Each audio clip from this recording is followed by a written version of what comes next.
In the 2019s, we recorded a podcast. Down. Hey guys, PIEGUYRULZ here, and welcome to episode 56? Yeah. Of The Recast. The recast. We're going to be talking about my absolute favorite cartoon of all time. It's true, it is. BoJack Horseman. We're going to be comparing two episodes where characters partake in substances and go on wild adventures with blackouts and things being too much, man. And downer endings. Both of them have downer endings. Oh, yeah. But before that, we are going to be discussing a little bit of news. There's been quite a bit of news in the past month since we did news. And even before that, I'm going to ask Monsters how he's doing. Oh, well, thanks for asking. I'm doing pretty good. I didn't ask it. Hang on. Okay. Monsters, how are you doing? Thanks for asking. I'm doing pretty good, all things considered. Good. A little tired, but I'm caffeinated, so I guess that's compensating. I guess in a twisted way or another, I'm also dependent on a substance. What's your caffeination of choice? Depends. I'm not a fan of the whole energy drink thing. I think those are just not good for you, and they also don't taste very good. So usually coffee, whether it's cold brew or frappuccinos or chai lattes, those sorts of things fill me up. Okay. How are you? I'm doing all right. I hurt my back moving some equipment for a job the other day, but someone step on a crack in the sidewalk. Are you someone's mother? All right, Monsters is on tonight. Here we go. Oh yeah. No, but I'm hanging in there. I moved my couch close to my desk setup, so I'm couching it today. Ooh. So you're actually on the recast couch right now. If I sound like 10% more relaxed, it's because I'm sitting on a couch. All right, we have a Discord server. It's called the Recast server. It's pretty rad. It's link in that description. Do we have any corrections from last week or comments? Yeah, a couple. Listen, we talked about Steven Universe, so we 100% had to have gotten everything correct, right? Yeah, and let me just say, people had a lot to say, whether it was the Discord or the YouTube comments. A lot of people had very drawn out and insightful interpretations of what we said and what they thought of the movie. Yes. So that was cool. It was interesting, especially as someone who's not too familiar with it, to read what other people were thinking. I'm sure people that are more involved with the community see that stuff all the time. One of the cool observations that someone pointed out was that the podcast is, and it's only off by a few seconds, it's almost exactly the same length as the movie. Yeah, so that's pretty cool. It was completely unintentional, or was it? You don't know. You didn't edit. I edited it. And, I cut out, there was like a really good 20-minute segment, Monsters, where you just had a really, really good point. But I was like, gotta have the recast be in the same time as the movie. So I just edited all of your dialogue out. Yeah, it was where I expose Steven Universe and talk about why it's bad. Right. No, that's of course a joke. It was completely unintentional. Didn't cut any Monsters' as dialogue, but you were very talkative in the last cast. I really appreciated that. Thanks. I tried, but I think mostly it was a result of me defending, just kind of like on a defensive stance, because I know a lot of people really care about that show, and especially observing the fandom, people seem very passionate and defensive in their own right about how other people react to the show and what they think of it. So with my critiques of it, obviously I was trying my best not to nitpick certain things and was just trying to give as good of a reason as I could for explaining why I thought the way that I did. And I think you did a good job, except for when you told me that AJ Mashako was on Phil of the Future. Yeah, because it's Allie and AJ. So it was Allie who was on Phil of the Future, not AJ. How could you have possibly confused those two humans with very similar I know, they names? both have blonde hair, they're siblings, they were in lots of movies, and they have a group together. I don't know, man. All right, so those are the observations. So we are going to move on to the news. And first up, we knew that NBC was going to be doing a streaming service, but the name was announced and some possible projects were discussed. So, Yeah. if you're NBC Universal and you want a catchy name, something like Hulu or Netflix, all right? What do you think you should go with? I don't know, maybe something like NBCU later, or like I don't know, like Are you NBCing what we are NBCing? the streaming Universal. Or how about like that. how about just Universal? Yeah, sure. or even just that represent the movies, the entire umbrella brand. Right. They decided to go with Peacock. Come again? If you don't know, and no one would blame you for not knowing this, but the NBC logo, the rainbow logo, it's a peacock. If you look very, very, very closely, it's feathers. Yeah. Right. There's like a little chip in like the purple one on the right that's supposed to represent like the peacock's nose or something. That like the beak. Right. This was. I don't know. Like the logo is famous, I would say.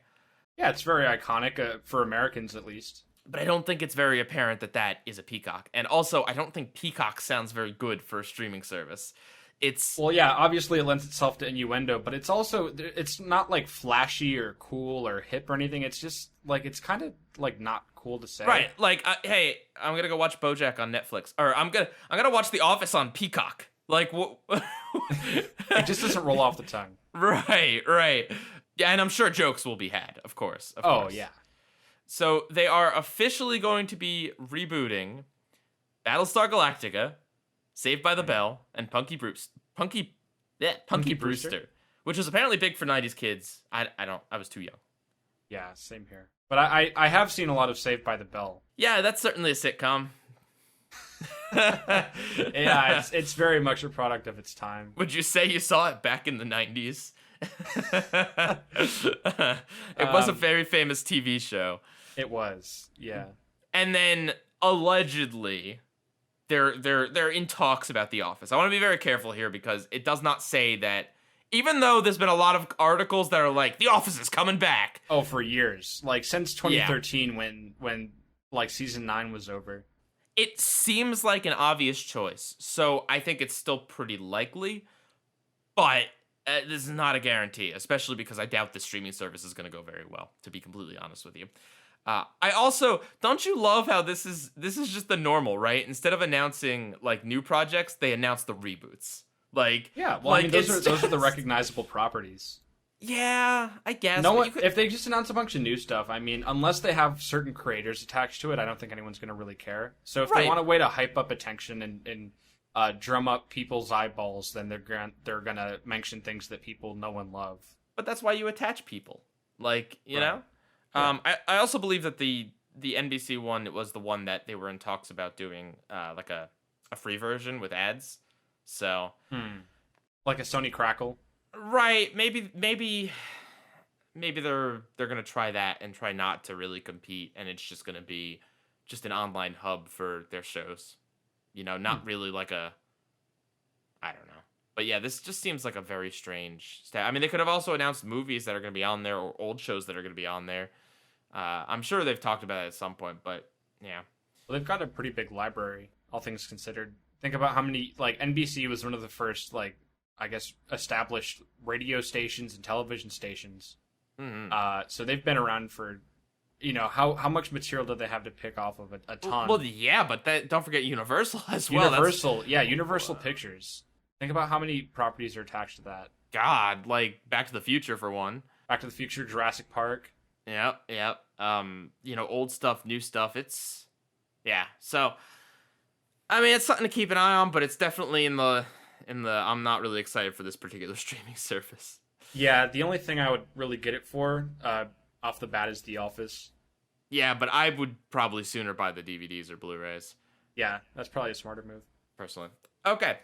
So on the topic of streaming services, and this will probably be the last time we talk about this before it actually comes out, but there was basically Disney Plus had a soft launch in Sweden? Maybe it was the Netherlands? The Netherlands, sorry. Yes, it was the Netherlands. they had like a beta testing phase, so some people were able to see what was on there.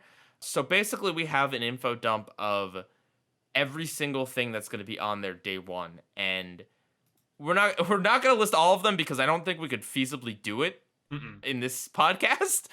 But just kind of scrolling through the list, I mean, first of all, it's huge. It's insanely huge. It's ridiculous. But what I'm getting, one of the cool things is that it looks to me like when there's a property that's on there, all of the property is on there. Like for example, Atlantis is going to be on there, the movie that didn't do particularly well. Well, the other projects that had to do with Atlantis, like Atlantis Milo's Return, that's also on there. Ooh. And that seems to be like Aladdin and the King of Thieves, Aladdin 2, the Return of Jafar. Those are all on there.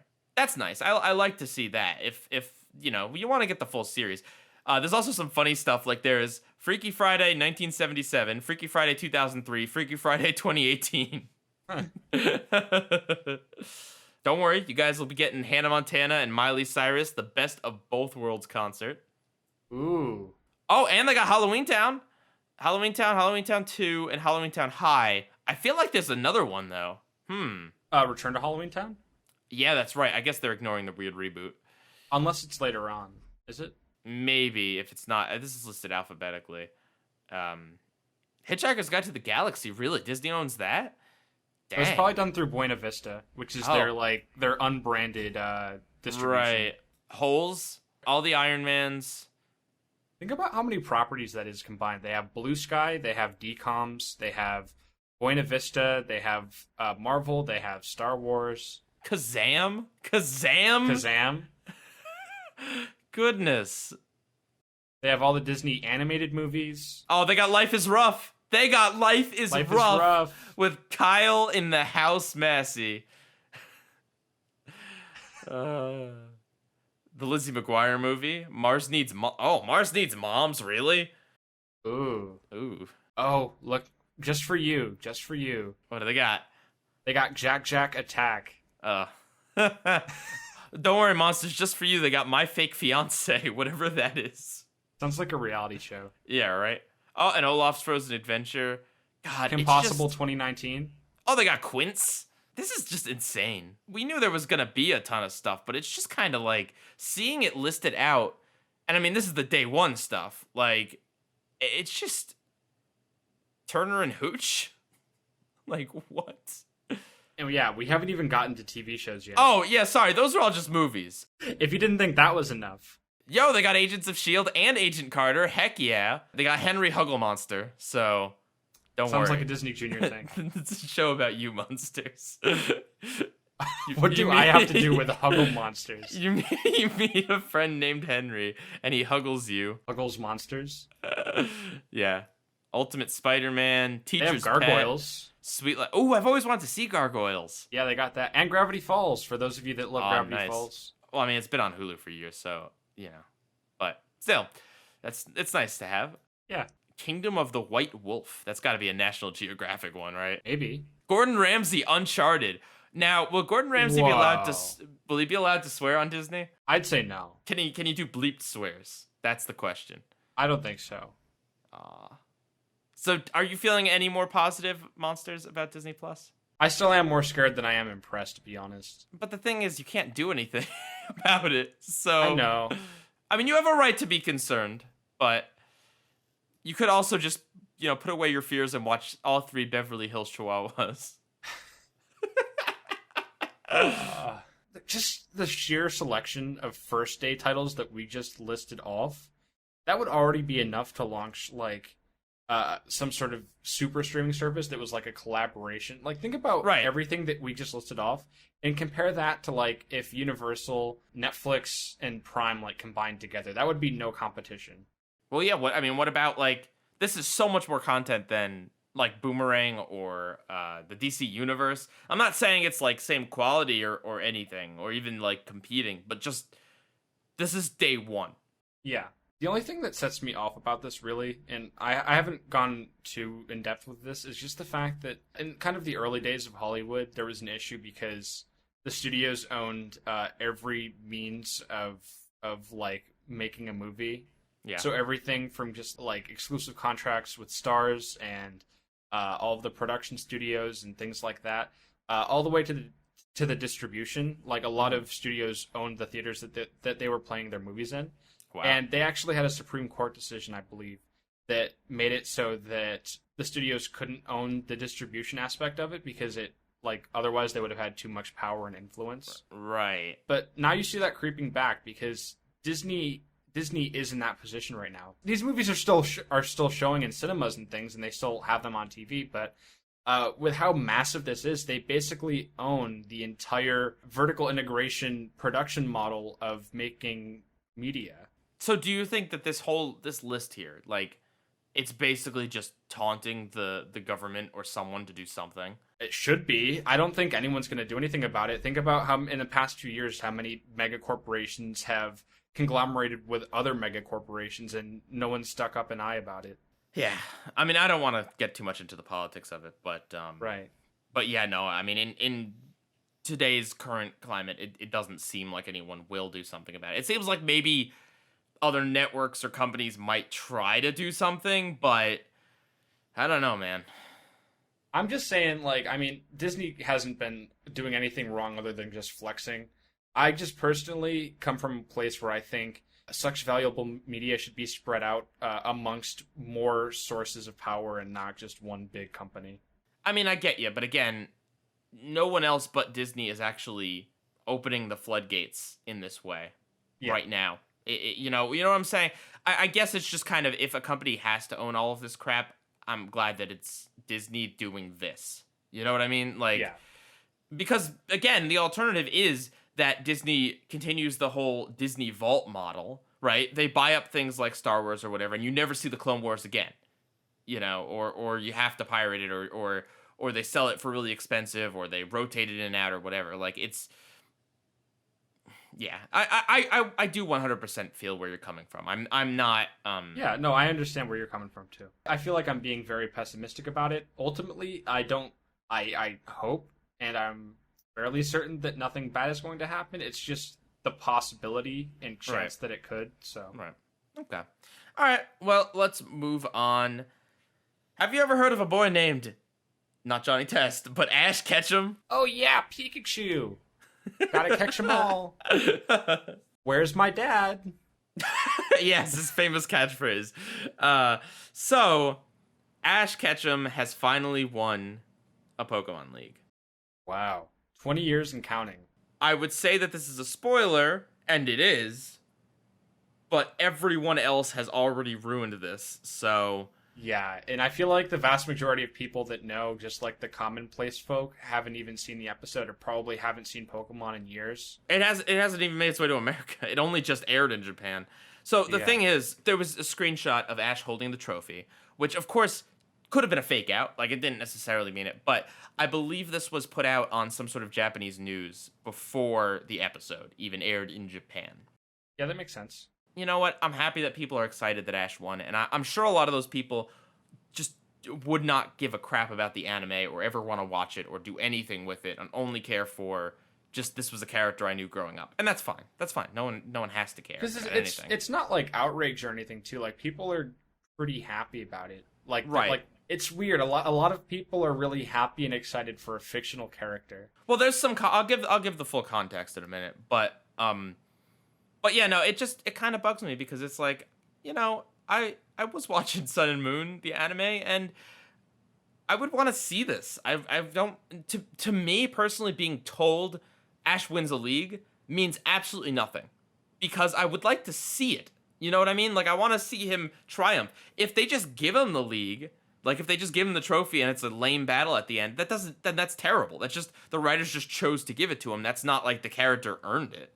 Yeah. And I'm not saying that's what happened. Maybe that's not. I don't know. I didn't get to see it because it's not even translated yet. So... Well, I feel like if they didn't have this big media blitz storm about it, then most people wouldn't have figured it out. I know. I get why this happens. It's a huge PR thing. I'm just bemoaning. It's not even just this. It's just everything, you know. Like the Rocco thing. Right. Rachel being trans. Like, it just, everything, it's all about getting the click versus letting the media actually speak for itself and enjoying it on its own terms. Like it has to be, let's talk about this before. Let's do this before. I'm all about talking about it after and making it an interesting conversation. But like before it's even out is just so frustrating. Like to the point where we had to have a huge media push for Endgame just to get people not to spoil it. Like, well, yeah. I mean, the thing is, like, Endgame is huge, and I do feel really bad for people in your position because, like, you watched the show and you genuinely were excited to see what happened next. So it does spoil it for you. Yeah. And I mean, what good is, like, I mean, sure, I could get some enjoyment out of watching him battle, but it's just kind of like knowing he wins. It just really takes a lot of the enjoyment out of it. Yeah, like, what more, like, do you really, I mean, I'm sure that maybe you still want to watch some of it, but, like, if they try to have some sort of tension-filled moment, like, you already know what's going to happen. Yeah.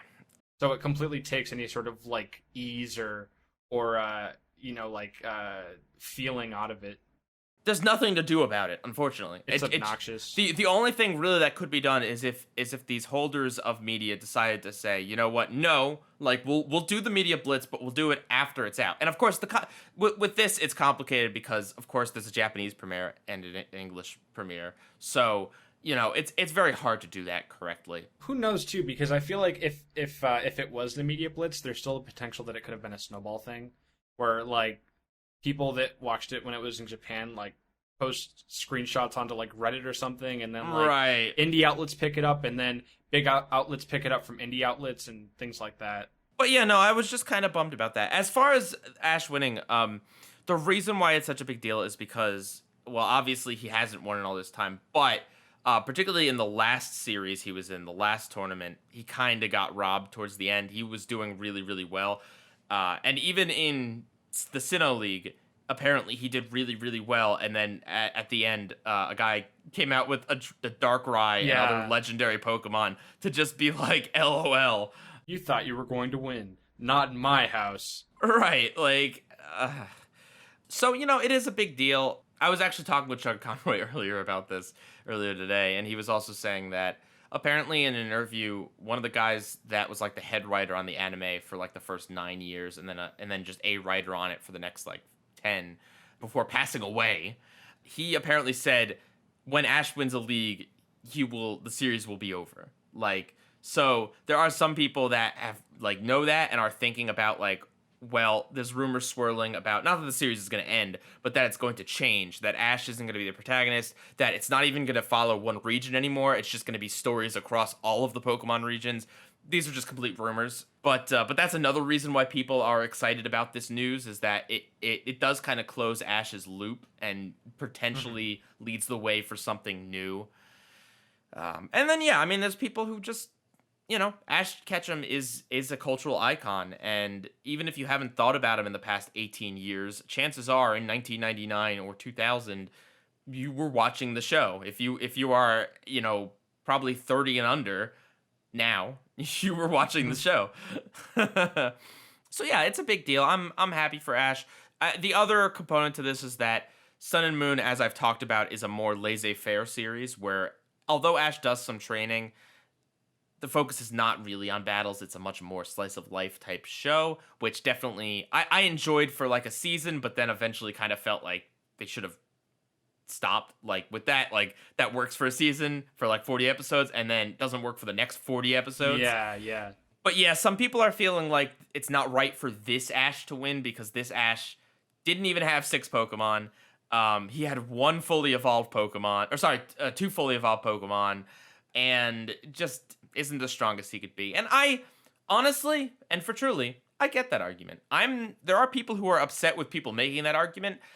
Personally, I'm happy Ash wins. I would love to see the context behind which he wins. Not necessarily the Sun and Moon context, but just how did that battle go? Did I feel like Ash did a good job in that battle? Was the battle cool? Like, was it fun? Was it worthy of a final battle?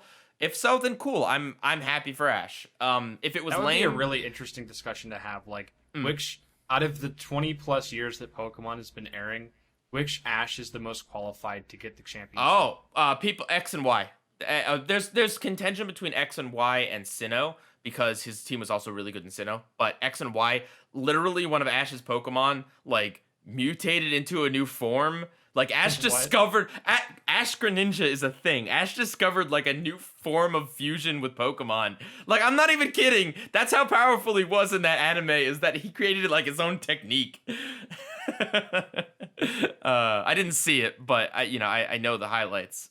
Yeah. But actually, I'll tell you what. When this does eventually air in America, or at least there is a dub version out, it would be pretty cool to compare it to the X, Y, and Z, like, final battle with Ash. Oh, yeah. Even maybe to Sinnoh too, who knows? But I'm happy Pokemon fans are happy about this. It just kind of brings up a pet peeve that just keeps happening with media, and the problem's only gonna get worse. All right, so The Substitute, boom, it's a series now, but you've already used your Jace Norman. What do you do? It's like a card that you have in your deck. It's like, dang it, I already put down my Jace Norman. Who do I have on deck? Who do I have in my hand? I have a Lily Singh. I have a John Cena. I have a Drake Bell. I have a Kel Mitchell. Yeah, so Nickelodeon looked around and was like, "Or we already got John Cena for that Are You Smarter Than a Fifth Grader program, and he's actually a pretty big celebrity, right?"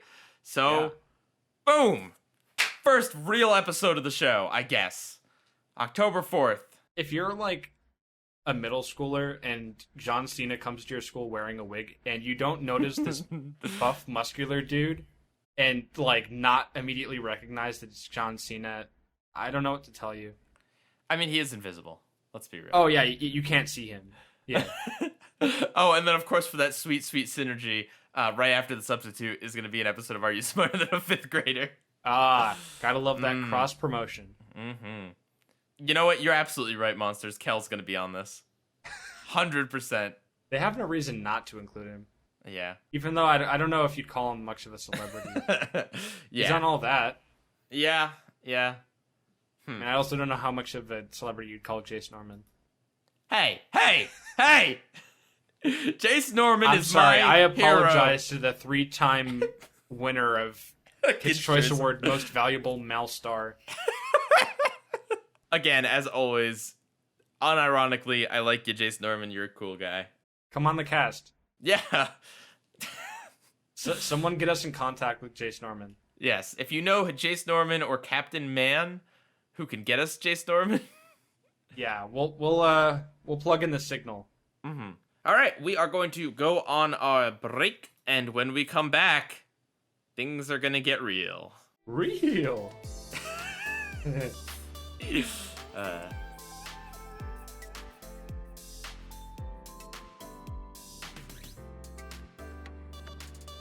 And we are back. In the 90s. All right, Monsters Review. How much of BoJack Horseman have you partaked in your entire life? Not enough, according to most. Mm-hmm.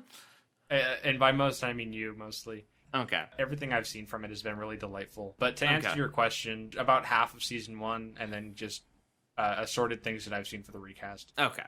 So just once again to refresh that Monsters is the outside source on this.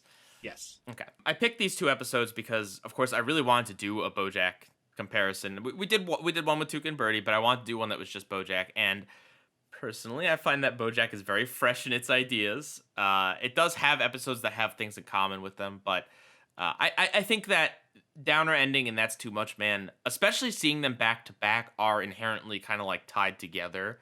Yeah. Thanks to Sarah Lynn, the drugs they do, the fake out. There's just like a lot of tying in. And I guess also this would be a good place for disclaimers. 1, major spoilers for the series. Major spoilers. And 2, this is an adult show. We're going to talk about adult stuff. We're not going to be gratuitous about it, but, we're going to talk about the show. Yeah, we're going to get into some deep things that some people may find uncomfortable. Right. So cover your children's ears. Yes. Okay. All right. So the episode Downer Ending. It's the second to last episode from season 1, episode 11. And basically, at this point in the season, BoJack's been through a lot of ups and downs. Diane was writing a book about him. She was his ghostwriter. And she leaked a few chapters of the book out to the public because BoJack didn't like the book. And basically wanted to rewrite it. And she thought if she leaked it, that people would see how great it is and BoJack would come around. As we start the episode, this only made BoJack madder and just more like obstinate about the whole thing. And so he fires Diane and just says he's going to write a book himself in under a week. So to do this, he enlists the help of people he's wronged in his life, Todd and Sarah Lynn, to do a bunch of drugs and just write it and write and write. And basically BoJack undergoes a pretty crazy trip sequence and just writes complete gibberish. And the episode ends on a very strong note of him basically begging Diane to tell him that he's a good person. I'm a good person, right? Like, beneath all that really bad stuff? That would be the downer ending. Yes. As it were. I didn't even realize until just this watch that Todd actually says downer ending in the episode. Oh, yeah. That's like a downer ending, man. So if you don't know, the 11th episode of every episode of BoJack, or every season of BoJack, is where stuff hits the fan. In season 1, it's this drug trip and BoJack breaking down. In season 2, it's events that are covered in That's Too Much Man. We'll talk about that. Season 3, it's That's Too Much Man. Season 4, it was the follow-up episode to the old Sugarman place. Remember that, Monsters? It's the follow-up episode to that where BoJack's mother goes through a bunch of random trippy flashbacks. Really good. It's one of the best. And then in the last season, once again, BoJack goes under somewhat of a drug and sleep deprivation thing, which leads to some really awful results. So the second to last episode of every season is not a good time for BoJack. I just gotta say that. Honestly, if you can believe it, downer ending is probably like one of the least awful for him. Yeah. What did you think of this episode? It was interesting. I mean, clearly there's been many interpretations that animators have done on the whole like hallucinations and drug trip thing. But I thought that this was pretty creative because a lot of them just kind of experiment and do a lot of random things. And there was certainly a lot of randomness in this, but really the personal aspects of it and connections that it had to BoJack's life made it stand out in that way. Yeah, see, that's the thing. There is a little bit of randomness for the sake of randomness, like when he looks in the mirror and he sees a realistic horse. Like, yeah, it's like a SpongeBob gag. Right. I mean, you could probably draw some symbolism from that, but I would guess that that's probably just things are messed up and here's a sign of that. Because that kind of starts off the trip. But for the most part, a lot of the stuff, it really, like, almost all of it has some sort of significance. Like, the part where Sarah Lynn and Todd are talking about, like, yeah, to really have an ending for the book, we gotta kill you. That probably has something to do with the fact that BoJack has kind of played a part in messing up both of these characters' lives at this point. So there's, I don't know that they necessarily want to kill BoJack, but there probably is some underlying sentiments. Right. They do mention it, but just to make it clear to you, Monsters, earlier in the season, Todd writes a rock opera and BoJack sabotages it. That's how BoJack messed up his life. And with Sarah Lynn, I wouldn't say that he was the defining thing that, like, messed up her life. She was a child star, but he had a chance to step in and basically help her be a guiding force and a role model for her while she was being this child star, which is obviously very stressful for basically everyone who's ever undergone it. Yeah. And he just utterly refused it. And as you can see, he's a role model for her, but in the worst way. Oh, yeah. More on that later. To go in more chronological order, a lot of the beginning of this episode has a lot of really good procrastination gags. Like, I could relate to that so much. It starts out really funny, right? Because, well, it starts out kind of sad with the confrontation in the writer's room, or in the book guy's room. But after that, it's just like he spends 6 hours changing fonts and like making quippy things like Comic Sans, get out of here, you're drunk. Like, it's 3:10. I spent 6 hours playing with buttons. Yep. I can totally relate to that. Just like trying to put off something as much as possible, or like sitting down to write something and like you start and you think that you've made a decent amount of progress in like a short amount of time, and you look at the clock and an entire day has gone by. Yep. There's also like BoJack trying to like overcompensate, like, I lived a happy normal life where my parents gave me creamsicles and everything was happy. Oh boy. I guess I can also relate. I mean, I mentioned this earlier in the cast as a joke, but like they resort to drugs to like write really fast. Sometimes I crack open a coffee and do that. Okay. I was a little afraid this might get too real here. I'm glad you went with coffee. No. I wouldn't use any hard substance. But coffee is still a substance. I mean, you're right. And so is energy drinks, which is my vice. Actually, like, I mean, maybe this was like an in-joke for the writers, but classically, like, a lot of writers, I mean, the example I thought of off of the top of my head is Aaron Sorkin. A lot of, like, really well-known writers have dealt with a lot of, like, substance abuse issues and like trouble sleeping and that sort of thing, because a lot of them, it's notorious for writers to like always smoke, because that's just like, I don't know, that it, like they have certain things like that and tendencies, because it's not an easy job. No, it's not, because there's so much pressure, and it's not something that you can do. You know, when you start a project, like, you know, you say you're going to put away all of the things in your closet, you know that reasonably you could do that task. It might take a while, but you can do it. Writing something good, writing something that means something, you know, you're paid, a lot of people are paid to do it, and they have to do it. But there's no guarantee that what you write is going to make sense. You know, you got a deadline, you got to stick to it. Like, or that people are going to like it. Right. Another good symbolism thing is BoJack and the vacuums, where he starts vacuuming, and then his vacuum gets full, and so he decides to vacuum that up with a different vacuum, and then vacuum. And I mean, that's a metaphor for how BoJack's just running in circles. Like, that's his life, you know? Every time he seems to be making progress or has the choice to make progress, he just messes it up. Like, yeah, he's misunderstood. But I also, I don't know. If I mean, misunderstood that. is one way to put it, but yeah, no, like he tragic. I would. He can't seem to make it right. Yeah. Yeah. The writers in the commentary said that there's two kinds of stories for BoJack. Basically, BoJack tries to do something right and everything ends up wrong, or BoJack does wrong things and everything ends up wrong. It's generally speaking the two kinds of stories about BoJack. There's a lot of really fun stuff. I definitely, in the first season, this is the most playful they get with like the art style and all that sort of stuff. Like the stuff where Todd's kind of like looking down the barrel of his broom.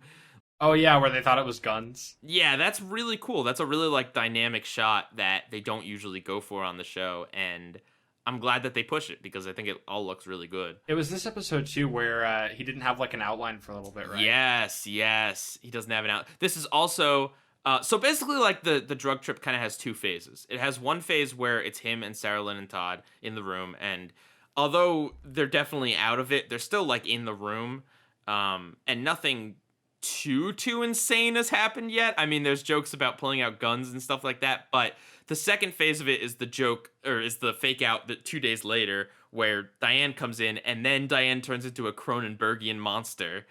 Yeah. Or like eyeball splits open. Yeah, that is really, really freaky. And then from there on out, like the entire thing, like BoJack's just in crazy locations, and all of it, like so many references. When BoJack's in like the brain area, there's the video game that he bought to distract Todd. There's like a newspaper clipping about Horsing Around being canceled. There's like references to all sorts of things that happened in the season. That's such a testament to how fleshed out the show was, especially for it being the 11th episode of the series overall, and only in season 1. To think that we're in season 5 now, and just in that early, an episode that we'd now consider super early, to have that many established things and to reference that really just goes to show how fleshed out the universe was and how complex everything was. Oh, absolutely. There's also, really quick, there's a shot of BoJack sneezing on, I forget the celebrity, but there's a joke earlier in the season about him sneezing on that celebrity at a party. So it's a reference. Interestingly enough, a younger BoJack with Herb Kazaz, the creator of Horsing Around, it has like old him and younger BoJack, and then in the background is Kaleidoscope, which BoJack was distracted by a kaleidoscope in the episode with where they meet Diane's parents. Like, it's just references on references. I remember from the commentary, apparently the scene with Mr. Peanut Butter, like, just all Mr. Peanut Butters at the restaurant, Mr. Peanut Butter wasn't even going to be in this episode, but they just needed like one other weird visual to put in there. And so they decided to throw him in. So he ended up in this episode. He wasn't as important of a character in season 1. He grew to be a main character, but he really wasn't in season 1. Were the commentaries only on the Blu-rays? They're not on Netflix. Yeah. I don't know if they're on the DVDs too, but they're not on Netflix. No. Oh. Sorry, man. Yeah, I was just wondering because with how deep this show can be, having just like a writer's explanation or to kind of understand the thought processes that were going throughout their head while writing this stuff would be really interesting to hear. Right. So they do give some of that, but the creator, Raphael Bob Waxberg, did say in one of the commentaries that people were getting the interpretation differently than how he interpreted a particular scene. I don't think it was this episode, but and he was saying that he doesn't really want to say what his interpretation is because he wants people to death of the author it and draw their own conclusions. And he feels that his interpretation, although it was the intention, it's not the only interpretation. And so it's not just a line of like, let's explain everything on it like we're doing right now. But there is certainly talk of like the writing process and some of the things that happen in the show. Like, for instance, the picture of like almost naked BoJack like laying down on like the rug that's his background of the computer. Apparently that was just something that the art creator, Lisa Hannawalt, the creator of Two Kid Birdie, just did for fun one day. She just did that, and then like she tried to figure out how she could sneak it into the show, and she put it as his background. And it's great because with the window covering it, it looks like BoJack's just naked. Mm-hmm. Of course, we also get the painting that's always behind BoJack's desk, where it's a horse watching another horse drown, and we see BoJack swimming in it, and it's just like, that's BoJack. He's just watching himself tread water. He's drowning. Like, well, wasn't there a bit where it's like old BoJack, and he's like, he says something about like letting himself drown because he's too lazy to go to the shore or something? Right. That's his ideal death, is that he's going to just let the water take him. And I think that's just kind of a metaphor for, he's treading water this whole time, and that's how he wants to die. He wants to just... Also in the show open when he falls into the pool. Right. At a certain point, he's just going to succumb to his horribleness, which he may or may not already have done. Ooh. There's also the cool like pencil drawings of a horse running that turns into a stick figure. The eraser and then we get the flashback to Horse It Around. We also get like old Todd, which is that's not really a reference to anything. That's just, they just thought it would kind of be funny to have Todd be like the mentor guy. BoJack sinking in the tar is because Charlotte, his dear friend, basically he had a thing for Charlotte and he never really pursued it, and she moved away, and Charlotte was always his ideal life. He could imagine that if he went off and lived with Charlotte, that was the perfect life that he had.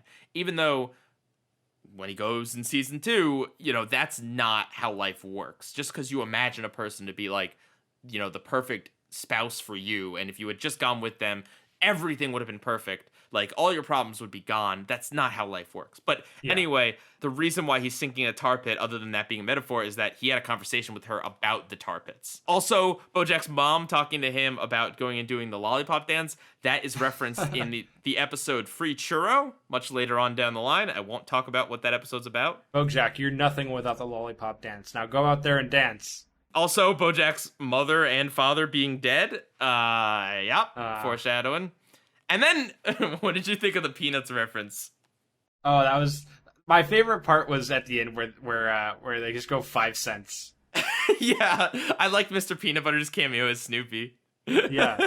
And then we get the big, long sequence where he does go with Charlotte, and they live in a cabin that's not too dissimilar from the old Sugarman place. Oh, yeah. Wink, wink. And he raises a daughter, and his life is just perfect.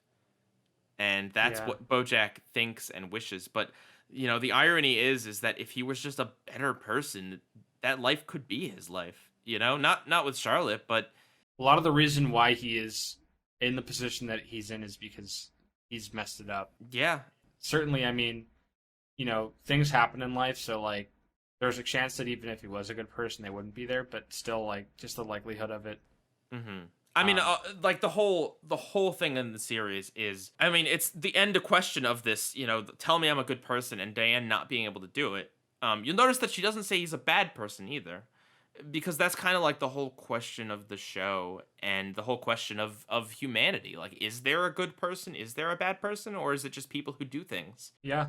At what point is the scale of bad things you've done so heavy that you can never make up for it? Or is that not a thing? I mean, there's certainly examples in history where you can point out someone who's done more bad than good, or more good than bad. But then the question is, what do you do with that? What do you do with that bad person? If they haven't technically committed any crimes or whatever, like, you can't throw them in jail. Like, so where does that land BoJack? And I think BoJack wants to be told he's a good person because he does want to try. Like, I don't. Do you think that validation would make him do better? Because I feel like, in a way, BoJack almost has some sort of self-fulfilling prophecy where, like, even though he wants people to tell him that he's good, he knows that he's not.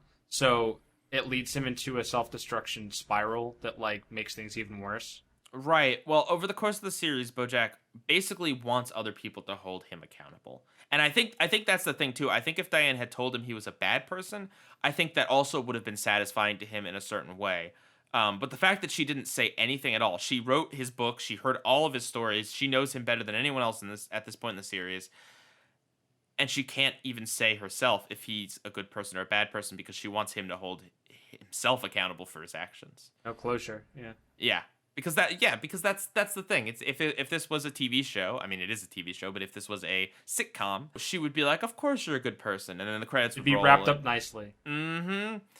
BoJack says that in the other episode, like, why can't everything just be wrapped up nicely after 30 minutes? And that's the thing. I mean, and spoilers, this doesn't get answered in the next episode. I really like this episode. I think it's really.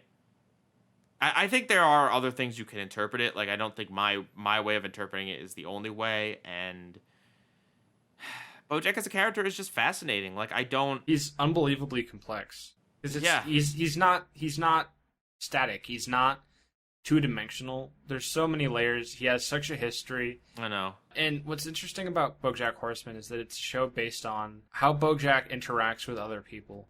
Mm-hmm. So much of the show is based on his relationships, whether it's with Carolyn or especially Diane or Todd or Mr. Peanut Butter. Yeah, like anybody. And it's so fascinating to see that because it reminds me of, like, the psychology I've learned where like each person almost has their own identity when talking to a different person. Like, you know what I mean? Like, you have like a different face for each person that you talk to. I do kind of feel that when he is with Sarah. In this episode, and especially the other one we're going to talk about, you can tell that he is trying with Sarah Lynn. He does not want her to be messed up. But he just, he can't save himself. Like, what good is he to someone else? Yeah, well, they're both. I've watched friends kind of do that before, where they just have like these weekends where they go on huge benders, and it's horribly self-destructive behavior, both mentally and physically, because I mean, not only are you just like destroying your liver and destroying your insides, but also like you're putting yourself at risk for bad behaviors. Yeah, it's horrible bad behavior. There's no sort of there's no temperance, there's no like self-discipline. You're just like there's no sort of like structure or organization. And I mean, obviously it's fine to have some days where you're lazy or you succumb to your temptations, but like, no, it's just really sad and depressing to see, because these are people that have potential to contribute something, and they're people that have done really good things, but their full potential isn't being realized when they themselves are the reason why they're not able to achieve as much as they could. Mm-hmm. Like, it's not external factors that are holding them back, it's themselves. Right. And one of the things I really like about BoJack compared to some other adult animated shows is that although, of course, as we see in this episode, there are episodes where it's like, booze and drugs and booze and drugs, BoJack doesn't really portray it as a good thing. Like, sure, it's fun. It's fun for us to watch, because it leads to shenanigans, but like, he's a mess. There's absolutely no good that comes from them doing this in this episode. Nothing at all. Like, BoJack doesn't get the book written. He doesn't feel better. He feels a lot worse, and he just wastes like a week of his life. Like, and of course the consequences are even worse than the other one.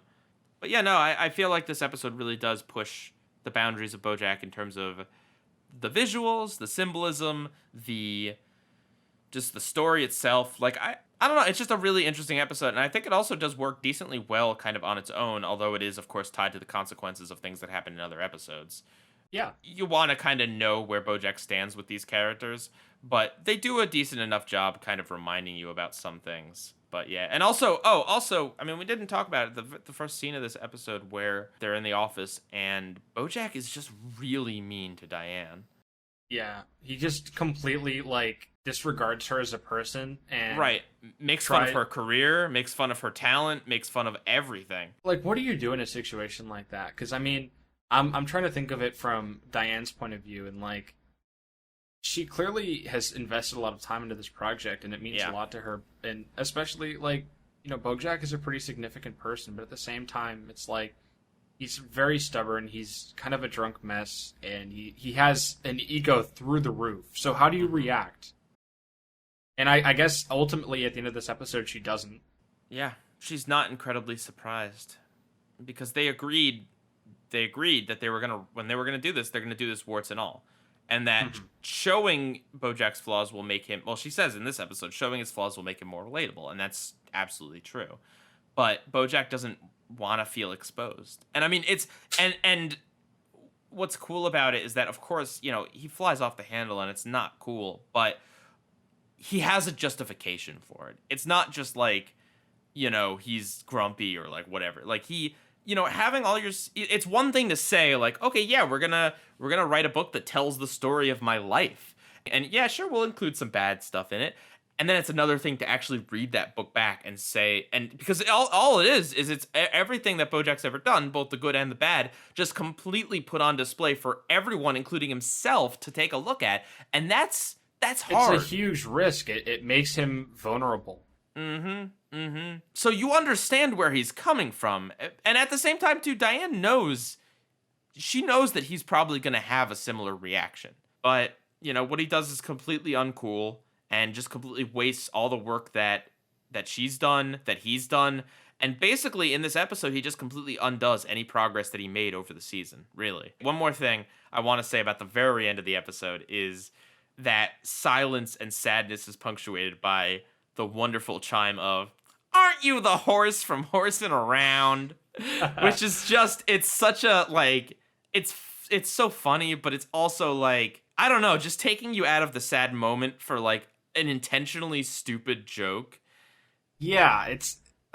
It creates a dissonance. This important moment in the season happens at, like, a Ghost Riders convention that people show up to because they think it's about, like, supernatural ghosts. Yeah, that's pretty funny. Yeah, and I mean, that's BoJack humor for you, really. Yeah. Like, we talked about the seriousness of it, and we did mention the jokes, but it's like the jokes are all sprinkled through. You know, this is, I guess, one of the more serious episodes, but it still does sprinkle in quite a lot. Yeah. All right, let's move on to the other episode. Oh boy. Oh, there's a lot to talk about. That's too much, man. Okay. So, the plot of this episode. Basically, once again, BoJack has done just kind of like a lot of crummy things and burned a lot of bridges with everyone in the season. Much worse than he did in season 1. And so he turns to Sarah Lynn to just have another like drug booze filled bender to just kind of forget about problems and stop caring about anything. And then this leads to BoJack getting the idea to make amends after he ends up at a 12-step meeting, completely wasted. And so the rest of the episode is him. I can't even say trying to make amends, because ultimately the rest of the episode is him doing the exact opposite of making amends by making everyone he's ever interacted with's life just worse in the season. Embarrassing. Ranging from just making a complete fool of himself in front of Diane and Mr. Peanut Butter and Princess Carolyn, to just like making his girlfriend in the season, Anna Spanakopita, tell her story over and over again, to, of course, the worst instance where he just, as Sarah Lynn says, just completely reopens a wound that had completely closed from what happened with him and Penny. And then, of course, all of this comes to a complete head when Sarah Lynn dies from it. Which, I mean, The show was released all at once, so the season, not the show. Yeah, the season. When was it officially confirmed? Because, like, it's inferred that she dies, but, like, when is it actually confirmed? Well, it's confirmed in the very next episode. Yeah, no. I mean, that would be something if this was the season finale, but I think the BoJack writers are smart enough to give that really crazy episode and then have one episode to kind of air Resolve. Things out. Yeah. Yeah. I don't even want to say resolve because it's not always resolve. They do always tease the next season, but and as you know, Monsters, you saw the old Sugarman Place, which is the second episode, right? Yeah, the second episode of the next. Or no. Yeah, no, sorry, it's the second Isn't it episode. Like season 4, episode 2. It is the second episode of the next season, but BoJack isn't in the first episode. The first episode is about all the other characters. So right, because he like goes off to like. Right, the old Sugarman Place. Yes, and you see him kind of dealing with some of the fallout of his feelings about Sarah Lynn's death. Hilariously done by there being a biopic already about the incident with the guy from The Princess Bride playing BoJack. But okay, this episode, that's too much, man. As I mentioned, it starts out with a close-up on a picture of Sarah Lynn dead, like an art thing above her bed, and then. Oh, it's so tragic because she was clean for so long. And then BoJack shows up and she just throws it all completely away. Yeah, she like rips up this calendar and then there's like a bunch of alcohol behind it. Mm-hmm. And I mean, she says that she was doing this because like after being clean for so long, being high again will feel really good. But this probably wouldn't have happened without BoJack. Not to say he's completely responsible for her because at this point she's like 30 something. Like... But when you're recovering from something like that, you can't have instigators like that. You need to have you have to have a completely supportive surrounding environment, and you can't have people like try to get you back into it. Mm-hmm. Think about their dynamic for a second, right? BoJack and her were on Horsing Around. She was just a small little girl, and BoJack was this mighty adult figure. And when you're a kid and you see even people like teenagers, you look up to them because they're older and they know more and they're cool. So that's been Sarah Lynn's frame of reference towards BoJack her entire life. So when she sees him treating himself like a mess, I'm sure because that's okay for BoJack, she probably finds that okay too. Yeah. And it's really depressing. And I mean, like I said, she does say that she's only getting clean so she can do it again, but she does also still go to get her sobriety chip, so clearly on some level she cares. Vicodin covered Vicodin. I mean, there's some funnies in this episode for sure. Asian Daria. Yeah, the jacket and the that's a pretty good one. Also, yeah, when that whole sequence when they're role playing as Diane and Mr. Peanut Butter, and Diane and Mr. Peanut Butter are standing right there. Oh no, it's a mirror. You can't stop us, future us. I know it's supposed to be awful, but I kind of laughed at when they were doing drunk driving. Like just seeing them swerve around and like run over the kids' play set and hitting people and stuff. I don't know why. It's just maybe it's it's pretty over the top. It's comical. It's very over the top and it's exaggerated. So I found that funny, even though it's absolutely awful, and I don't condone that in any way whatsoever. I love the fact that his attempts to make amends with Todd ends up with him just talking to a kid that looks like Todd. Yeah, and then the parents are "Oh my god!" Yeah, can he sleep over at your house? I think he's getting discovered. They're I think that actor has an inappropriate relationship with our son, and they're like, yeah, but he's famous. It's just man, that's yeah, sad but true. I wonder if a lot of the jokes that the writers make are either things that they've seen firsthand or experienced or know people that have experienced that, or if it's just pop culture stuff. Because I know that obviously I'm sure that they were probably hitting on a few Michael Jackson references there. Maybe. Yeah, I don't know. I don't think I could write an episode like this. I don't have enough experience with any of this. Yeah. I guess I should also explain something to you that probably didn't make much sense. That one flashback in the middle with the hamster gerbil guy. No, that made sense. That was the BoJack Horseman show, right? Yes. Okay. Okay. All right. If anyone in the audience, If anyone in the audience doesn't know, BoJack was in another show in the mid 2000s, but it was a really, really bad show. They were trying to be artistic, but they just came off as really, really bad. Yeah, that's who he was talking to. And I mean, there's like a great on the nose line about like, when will writers learn that audiences hate fourth wall jokes? Because he was just like, yeah, the disjointed blackout structure with the one flashback in the middle doesn't seem very good. So was this the first time BoJack had like these blackout flashes? He does it in the other episode a little bit. Well, it's like thing after thing after thing, and it's like it's a very short trip, but like. Mm-hmm. For all intents and purposes, it seems like this episode's story was told throughout like a period of like a few weeks. Right, it was. Yeah, this is intentionally a long time, especially because like they drive to Ohio. Yeah, which is just comical that they've got like all this alcohol like all over their car, and BoJack's clearly wasted and like blacked out for half of it, but they get there. No, that's mostly a conceit for this episode, and I think it's really cool structurally. Because really all it is it's a cut for us, but it's also a cut for BoJack, you know? Yeah. They could have done this episode without that and just had him cut to places, but I think, you know, it really adds to the disjointed nature of BoJack, and and the thing with Penny, oh, it's so sad. It's so awful, because BoJack, there's, you know, I mean, even in the last season, he was still dealing with this, and guilt and uncertainty about what he would or would not have done with her. You know, it is sad because he just really does desperately want to make sure she's okay, but he does it in the most completely wrong way possible. Like, Sarah Lynn even proves to him that she's fine on Facebook. Like, that's a, I guess, healthy enough way to confirm that she's okay. Yeah.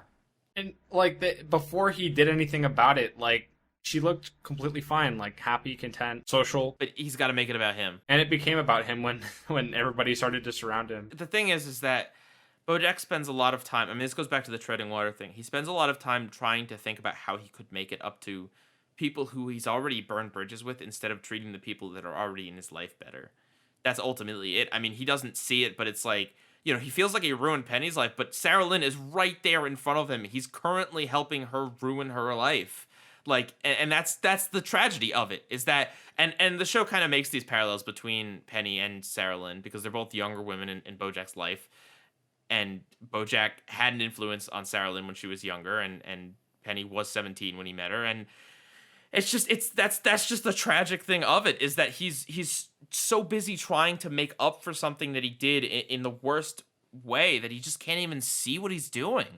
Yeah. You know, and I mean, the thing with the Emmy towards the end, the thing is, this is the season where BoJack is pushing to try to get the award for movies for Secretariat. I forget an Oscar, yes. There's a theme running on the season where BoJack feels like that might validate him. You know, like that's a symbol that proves that he's done something worthwhile, even though it wasn't him in Secretariat.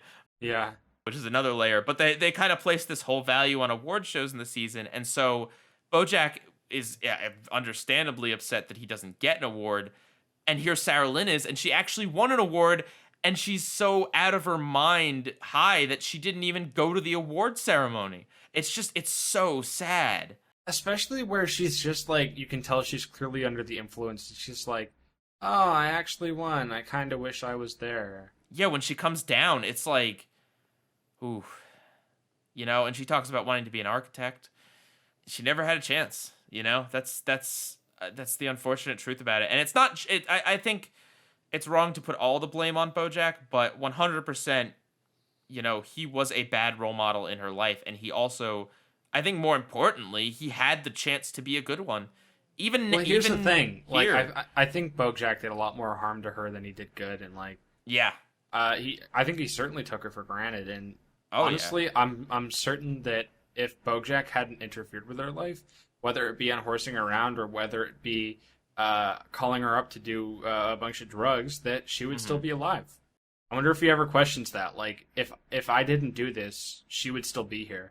Yeah, no, he definitely is confronted with that, 100%. Yeah, and I mean, we didn't talk about it, but the other episode featuring Sarah Lynn, her first episode, yeah, I mean, it's the same sort of thing where she kind of comes to BoJack for help, and instead of helping her, he begins a relationship with her. Like, it's so messed up. But yeah, no, I mean, I would probably say that of the worst things that BoJack has ever done, this with Sarah Lynn, I mean, this episode has both of them. I think the worst things were what he did to Sarah Lynn and what he did to Charlotte, or to Penny. Like honestly, I think this is worse than what actually happened with Penny in the season 2 episode 11, which was already pretty bad. But here it's like the rest of her life, she's just gonna feel like he's gonna pop up somewhere. Like that's. Yeah, that constant state of anxiety and fear. It's bad enough to have someone who takes advantage of you and does bad things. And I mean, honestly, from Penny's perspective, I just feel like this messed her up more, because instead of being one incident that was awful and BoJack almost took advantage of her, but she kind of like narrowly made it out of that situation. Now it really does feel like BoJack is just a predator that's just always gonna pop up. That's how I would feel personally. Yeah. Especially because when the other episode was in New Mexico, right, close to California. I would bet that a reason why she wanted to go to a school far away is probably to make sure she never saw him again. Yeah. And yet here he pops up completely wasted. It's just, it's such good writing though. Like that's the thing. It's ultimately, it's like, this stuff could happen in real life. The show twists the knife so well. It doesn't feel like heavy-handed or like, it feels real. Like you really kind of, I mean, BoJack is obviously the protagonist, and like a lot of the things that we see in the show are from his point of view and from his experiences. But like, no, like BoJack, I don't think is self-aware enough sometimes to like realize the influence of his actions. So we sit there and he's acting like a fool, but like we also study the reactions of the people he's interacting with, and it really it makes a really interesting conflict. Mm-hmm. Well, you'll notice that in both of these episodes, there are points at which BoJack kind of like says that they should stop. Yeah. And then, so he does recognize it. He just doesn't have enough self-control to stop it. You know what I mean? Yeah. Like, and that's ultimately, I disagree it's a little bit. almost like he's addicted to being a bad person. Well, I disagree a little bit because I do feel like he is self-aware, not necessarily when he's like blitzed like this, but he is self-aware, and I think that makes him, I guess that's a better way to put it. Like he's aware, he's just not strong enough. Yeah, he thinks, and in some ways being aware makes you a better person than other people, because at least you can acknowledge it. But it's like, but really, BoJack the first step to solving a problem is acknowledging the issue. But BoJack doesn't do anything about it, is the thing. So it makes it worse because he's not ignorant. He knows what he's doing, and he just can't stop himself. The fact too, where like when he's at the AA meeting and he's like, "Hi, I'm BoJack," and like he tries to one up everybody by almost kind of showing off the bad things that he's done. Right? Like, who does that? And like people are out here like trying to give these really sentimental stories and talking about how much progress they've made, and BoJack is just sitting in the back row like, boring. I do believe, honestly, in all the episodes, and trust me, there's something really bad that happens at the end of season 5's episode 11. But even still, of all the things, this episode really is just BoJack at his absolute worst. Yeah. I mean, I didn't think about it until after the fact, but his girlfriend also bringing up the lifeguard and drowning thing. Mm-hmm. That's very telling. There's that metaphor again. Yeah. And of course, and again, I mean, the episode's funny. Like, that's a really funny moment where it happens like 4 times. Yeah, well, they go and make amends with like Princess Carolyn, and then come back to her. It's like, oh god, and she's so patient with them too. I guess, do you want to talk about the end? Okay, sure. What about? Was the overdose from the dosage of BoJack. That, which is also like, how meta is that? So like, BoJack literally killed Sarah Lynn. Yes, right? Yes, and that's from another episode as well. It's established why there's a drug named after him. It's a whole other episode. It's not just this really random thing. That's why BoJack has it on him. Not that he intended to really take it himself. Because even BoJack apparently does have that limit. Well, almost. They do the dosage of it when they're in like the hotel room or whatever, but like, does the planetarium thing happen the same day, or is that a different dosage? Because from what I understand of heroin overdoses, and like applying Narcan and stuff, they're fairly sudden. They're not gradual. Honestly, I wouldn't necessarily try to apply too much realism to it. That's fair. Because, I mean, you could claim any number of things. These things, like, stopped her heart. I don't remember if they say specifically how she died or, like, what her actual cause of death was in the next episode. They might. It's just so sad seeing, like, a happy-go-lucky person that's super troubled. Like, I want to be an architect, and then they just kind of fell over dead. Right, well, that's, and it's a metaphor for BoJack, again, because everything is a metaphor for BoJack, apparently, but it's like, Sarah Lynn has a moment of self-awareness, and then she dies. And, like, that's BoJack. Anytime he has a moment of self-awareness, he just swerves in the other direction. Like... And I think there's something really, I don't want to say clever, but really well done about the fact that she dies and it cuts to credits. Mm-hmm. Like, there's no sort of explanation, and I think it boils down to the fact that, like, as humans, we have this constant desire to know. Like, we feel the need to have answers to everything, and the fact that it's just kind of a cold cut, like, it really kind of, it gives you time to reflect, and the emotions and kind of implications of everything that just happened really settle in. Mm-hmm. Both episodes do it. Both episodes we talk about do it. The other one has a joke in it, but this one just completely leaves you dry. This one is a death. yeah, well... and it's kind of funny, it's too, not even like a freak out, too. When you see a lot of death, when you see a lot of death portrayed in media, it's often this this very frantic thing where it's like, it's like an emergency, everything's very fast. You see people crying, people screaming, praying. It's very simple. It's almost kind of a fall from grace. She just kind of like falls over, and he's like, Sarah Lynn. I mean, again, I'm not an expert on drugs, but I would assume that after you stimulate yourself so much with all of these other things, it could have been the coming down that killed her. Like a withdrawal? Yeah. Possibly. That's possible. Like, her heart was beating so fast and, like, all this other stuff, and then just, like, the effects of all the stuff she did hit her. I don't know. But well, I'm sure her overall health wasn't in very great condition to begin with. Well, she also snorted some drywall, so maybe the drywall killed her. It was architecture that killed her the whole time. That's what she gets for dreaming about being an architect. Yeah. She should have just stayed a pop star. I love the way the episode opens up so cheery too, because it's like a music number with her and the bees, and like it's just such a crash of an episode, because really, like, the structure of it starts out with an image of her dead, but that's just whatever. You don't really. Well, it's like you don't expect bad things to happen to innocent people. Yeah. Well, I wouldn't say she's innocent, but yeah. I would say she's innocent. I mean, like the thing is, I don't know if she really has. Well, actually, I take that back. She did have some like kind of short bursts of malintent, but like for the most part, she seemed pretty. I was going to use the word pure. She's definitely not pure. No, she just seems generally very upbeat and very happy, and not too mean. Not because the thing is, like with BoJack, sometimes he can be a jerk, but a lot of the harm he causes is also unintentional. Mm-hmm. With Sarah Lynn, it didn't seem like she caused that much harm to begin with, and when she did it, it mostly was super unintentional. Well, actually, I also take that back, because like drunk driving is very much an intentional thing. True. I mean, what I was just gonna say was just that it, like, looking at the episode, I love the structure of it, because it really does start off happy and upbeat, and then BoJack's like, yeah, let's do drugs, and then there's jokes about the drywall, they're joking about horsing around, BoJack jokes about like the pyramids and his hate for them, and then he goes up on the AA stage, and like that's a bit of darkness, but it's also kind of funny because of how awful it is. Like, that he went to an AA meeting and tried to one-up the stories, like, and then, a lot of the stuff, like, him trying to make amends with his friends is played on the goofier side, even though it is still awful what he's doing to them. I mean... Yeah.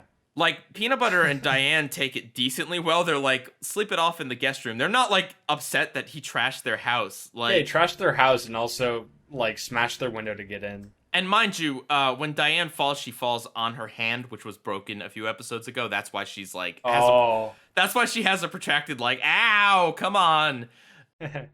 Which is a funny continuity nod. But, like, and then there's stuff with him, Todd, and all that stuff. And then slowly it kind of starts to get a little worse. Like, Princess Carolyn's reaction is not as shrug it off as everyone else's.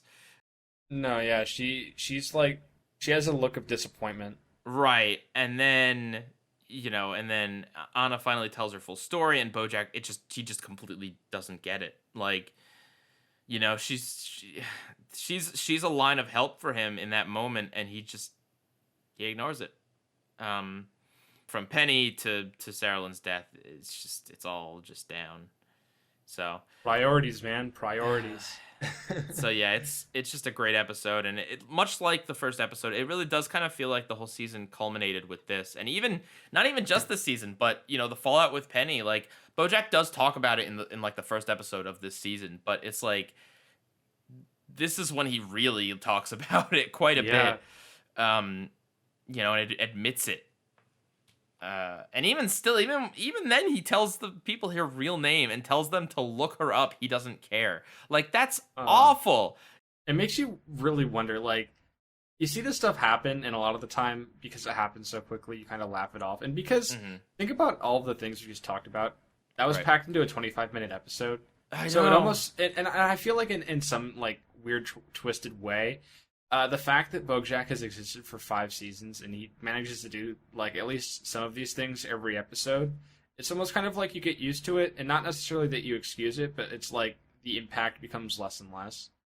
But, like, it's crazy how twisted things can be to, like, get you to get behind this character, that it's almost like BoJack. Like, he's aware, but he's super, like, complacent with the fact that he's an awful person. And, like, the viewer is, I mean, obviously there's nothing they can do. It's a fictional character, but, like, the viewer in some way or another is, like, complacent of the fact that BoJack is an awful person.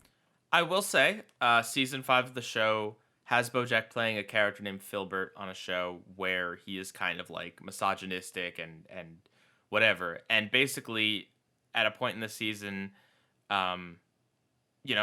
Diane kind of confronts BoJack with the fact that he's playing a character that, like, I don't know, it's hard to explain, but, like, his character almost minimizes and normalizes the behavior. And of course, it's kind of a look at BoJack the show itself, but it's also a look at the show within a show, in the show's logic. Yeah. But basically, the show kind of comes to terms and discusses the very nature of presenting BoJack as a complex character, because it is very tempting for bad people to look at BoJack's character and say, well, he's still trying, and use that to justify their own behavior, which is not okay. I mean, you should never justify anything by a cartoon character. Yeah. The show does deal with that and does tackle that, and I will also say that, I mean, both these episodes paint BoJack in a very negative light, and there are definitely episodes that go the opposite way, where BoJack does do good things, and it doesn't necessarily work out for him, but he does help other people. And additionally, as he had a really bad childhood, and a lot of other messed up things happened to him.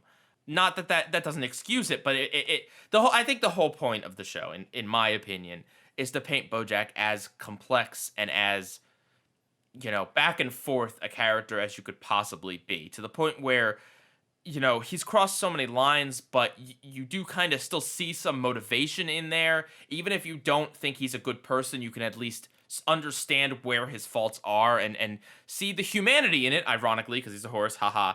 But the humanity in BoJack and his flaws and him trying to do right and wrong and everything. And it's just, I love the show because it tackles all of that. And honestly, also, these are 2 very BoJack-centric episodes, but I will say the other characters don't have such as gray a morality, really.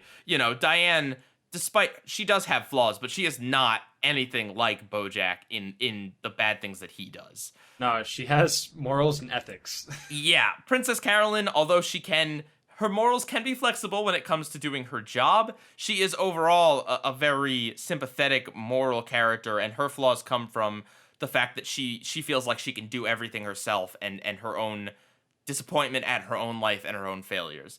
You know, Mr. Peanut Butter, obviously super upbeat, super happy guy. He's got a few flaws, but you know what I'm just trying to say that if you want to watch BoJack Horseman, don't feel like every episode is just BoJack himself being awful or whatever. There are other characters that balance it out, and even BoJack himself balances out this behavior with a bit nicer behavior and a bit more backstory type stuff.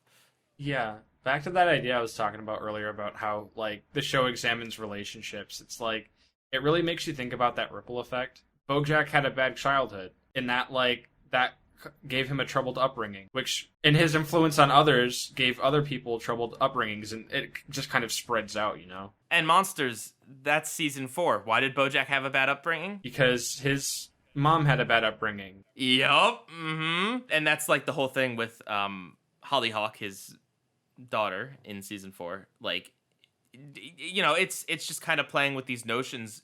Like, you know, each season of the show kind of examines different parts of it. It's like it examines his childhood and his mother's childhood, and it examines his time on Horse and Around, and, you know, bad things that have happened to him aside from that. Like, you know, Herb died hating BoJack. Like, and honestly, what BoJack did was not the nicest thing. He didn't stand by his friend when Herb was being, like, blacklisted for being gay. But at the same time, BoJack never really did anything to him. You know what I mean? Like, he could have definitely been a better friend, but BoJack in that instance did not really deserve to be, like, you know, cursed out by Herb right before Herb dies, and BoJack has no way to make this up or even do anything. Yeah. You know what I mean? Like again, I'm not painting BoJack as the complete victim in that story, but I'm just saying, like, aside from his childhood, there are things that happened more recently that are not really BoJack's fault, but still the blame gets put on him, and he has to it just weighs on him, and it's tough, man. It's tough to know.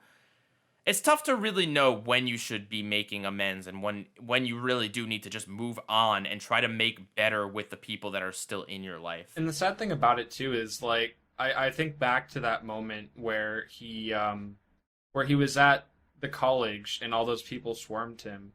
Like, I'm sure obviously there's like tabloids and things, but like none of those people know that, like, they know him as the horse from Horse and Around. They don't know his relationship with that girl. They don't know anything that he's dealing with personally. And it's for people to just be oblivious to that and react in that kind of primitive manner is really telling of how we treat celebrities. Oh, yeah.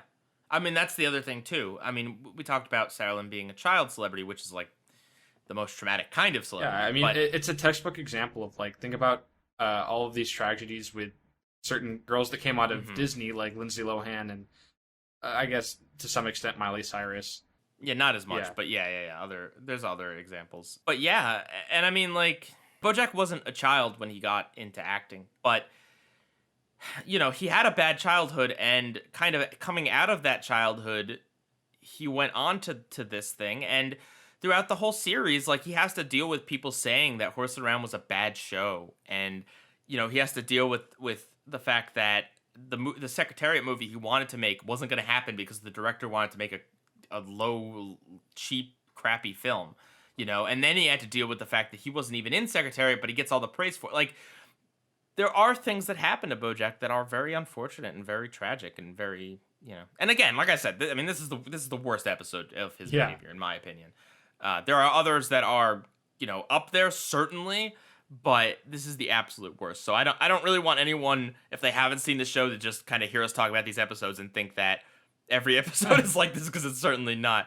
But I don't know about you, but I really enjoyed watching these episodes back to back. I've never done that before with BoJack. I've always just kind of watched it in order. Yeah, the parallels are uncanny. The show has layers. Yeah, absolutely. Yeah, and I would 6,000% not say that this is a rehash, that Downrending, or that That's Too Much Man is a rehash. No. But it 100%, I think intentionally so, follows a similar story structure with similar themes being presented, similar kind of, you know, drunken escapades. I mean, That's Too Much Man doesn't really do fantasy stuff. That's the other big difference, is that Downer Ending is a lot more into the fantasy, whereas That's Too Much Man I mean, there's still over the top stuff, but it's grounded in reality. Right. It's not just a pure fantasy sequence. But yeah, no, it's just, I guess, slightly more realistic effects of the drugs and all that. Whew, yeah. And that's the other thing too. I mean, I mentioned the characters, but like they're not really in much of either of these episodes. Todd is, but he's in the first one, but he's not himself. And Todd's not even in the second one. And although Princess Carolyn, Diane, Mr. Peanut, like although all of them except for Todd are there, like they get one line or no lines in Princess Carolyn's case, you know. So it's just like pure BoJack plus Sarah Lynn, and so it's really just on display. And I think that's another point too, is that BoJack really does rely on his friends to hold him accountable, which is bad. You shouldn't do that. You need to hold yourself accountable. But this is what happens when BoJack has lost all the friends in his life and is just has given up, and he can't hold himself accountable for whatever reason. It's really something. I like I said, I enjoy watching these back to back, and they're very complimentary. No retreading. We have some viewer comments. Kirby Over Yonder says, these are both really good episodes of my favorite show. Hey man, me too. Downer Ending isn't quite a top 10 episode of BoJack to me, but I still really like it. There's a ton of weird but really creative imagery and great jokes. My favorite joke is probably the one where Todd and Sarah Lynn have their clothes switched, just for how weird it is. And of course, the ending is just heartbreaking. The way BoJack just stands there begging for validation, and Diane just can't do it. She can't tell BoJack he's a good person because he's not. As for That's Too Much Man, I find it to be a really funny but also really heartbreaking episode. There's a ton of good jokes, but you also get the feeling that BoJack and Sarah Lynn are just completely destroying their lives. You almost feel bad for laughing at it. The final scene where Sarah Lynn dies is just legendary. While most shows, Brian, look out, would linger, and that's in the quote, I'm just saying, would linger on how sad it is that a character died or how miserable the other characters are, here it happens at the very last second. We realize right when BoJack does. It's not even a huge dramatic moment, it just happens. That's what makes it so heartbreaking. These are both excellent episodes, but I'd say That's Too Much Man is probably better. It just has a stronger effect on me, even though Downer Ending is probably funnier. All right, this one is from Welcome to the Dump, and they say, I like how when BoJack talks to Sarah Lynn in the flashback, it mirrors the way his mother spoke to him. Both kids being under a table, too. Also, Sarah wanted to be an architect. The music video is space-themed and foreshadows her death at the planetarium. Yeah. They really had this thought out. Oh yeah, so much foreshadowing just everywhere, all over this. But yeah, and the parallel with the under the table thing, I didn't even really think about that. Yeah. Yeah, I mean, in a way, Sarah Lynn is kind of his daughter, which makes her first episode really bad. Yeah.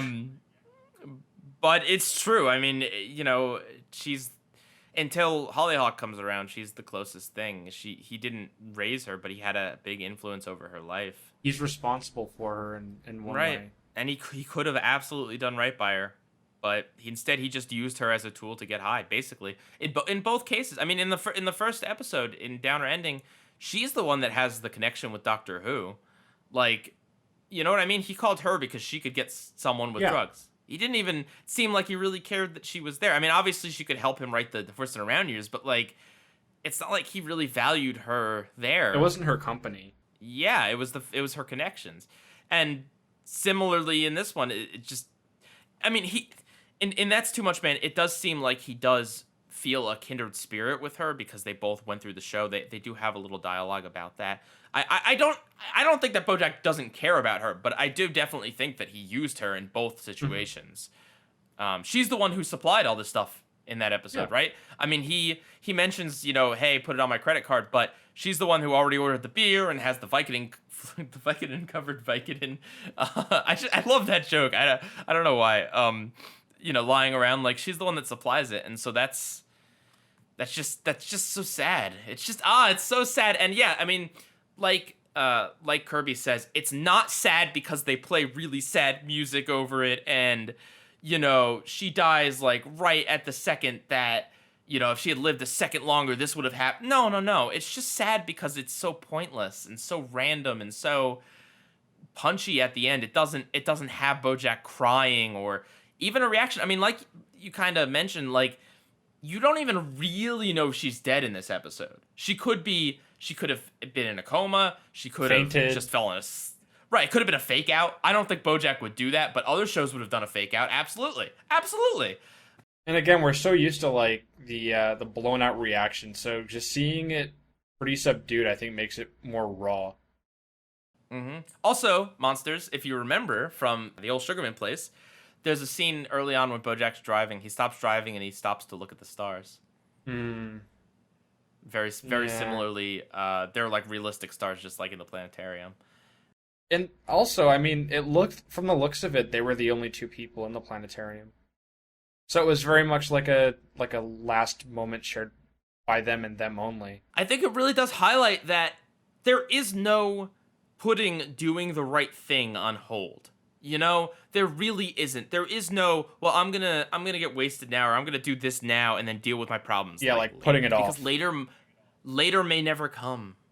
I think that's, if I had to kind of draw a point from it, is that, yeah, I mean, like, you know, Sarah Lynn starts to sober up and have lucidity, and it's like, oh, okay, she's gonna turn her life around, but it's like, nope, she wasted it, and that's incredibly sad on a very real level. It's always tragic when someone young dies. Yeah, It's just the loss absolutely. of life, the potential, the what could be, the, you know. All right, which episode did you like better? Man.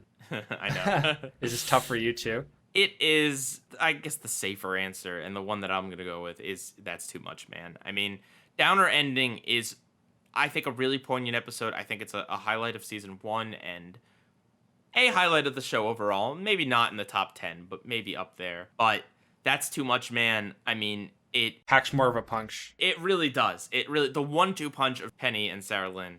It's just, yeah. I mean, it's a defining moment for the show. I mean, I definitely think that moment at the end of Downer Ending when BoJack is just standing there asking, I think that's also a defining moment of the show. But I don't know, man. It just, That's Too Much, Man. They're both really good, and I will also say that visually, I would probably say Downer Ending is better.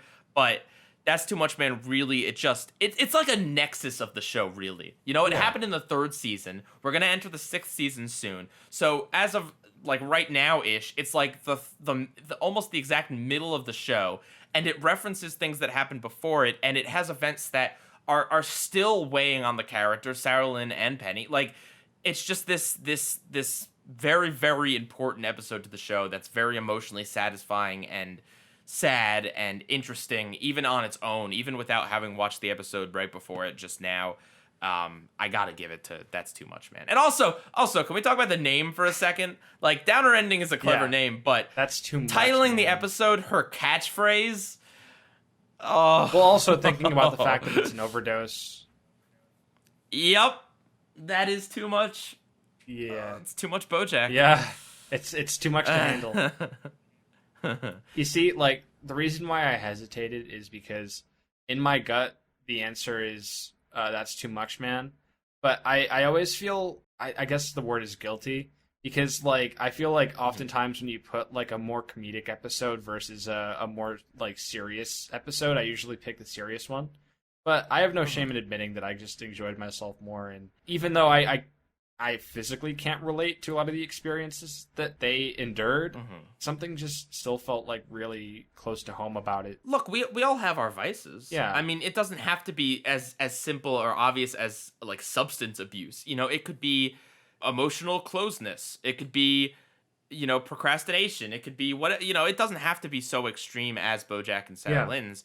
But the fact that we all have vices and we all have things that end up hurting people around us and have consequences, I think that's just real regardless of what the quote-unquote substance is. Exactly. I don't think you have to feel bad. A Downer Ending, although it is, I guess the funnier episode, I wouldn't consider it, I would still consider it a pretty serious episode. Yeah, it's just that, like, whether it's me or just other people, like, they'll pick the more serious one because it's more serious.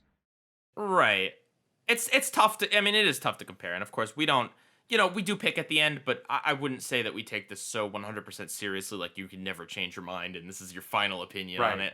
You know, it's just for comparison's sake. Yeah. And yeah, I mean, ultimately when you do get down to it, in my opinion, Downer Ending is a lot more kind of navel-gazy, I guess. It is symbolic. it's symbolic, but it's also a little obvious in some of its symbolism, I guess.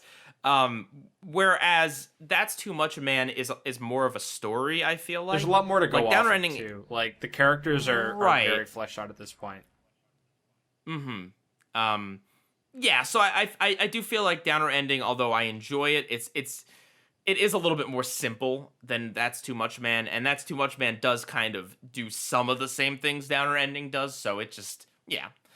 Monsters, you've been on a roll with the trivia lately. Yes, I have, and I'm back at it again. I don't know why I'm referencing Daniel.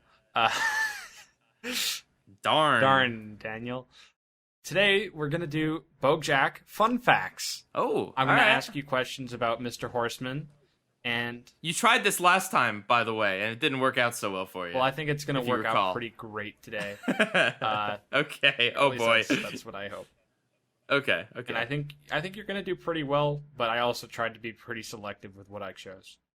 So with that said, let's move on to the first prompt.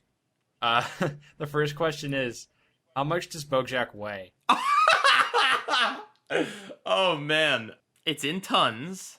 I know that. I have it in pounds, but I guess it could be translated into tons, yes. Oh, crud.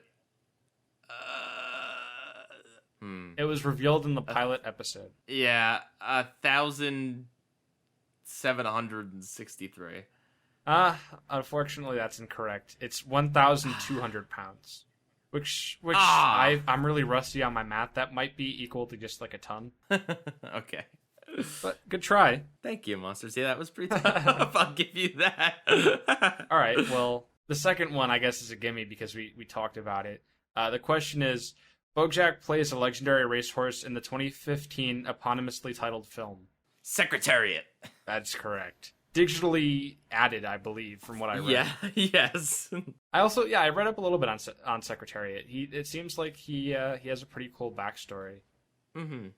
And how he's like one of BoJack's biggest role models, and how the only thing BoJack really wanted was just to serve him justice. Yep. And Secretariat himself is a tragic figure. So. Yeah. All right. Well, you're 1 for 2. Let's move on to number 3.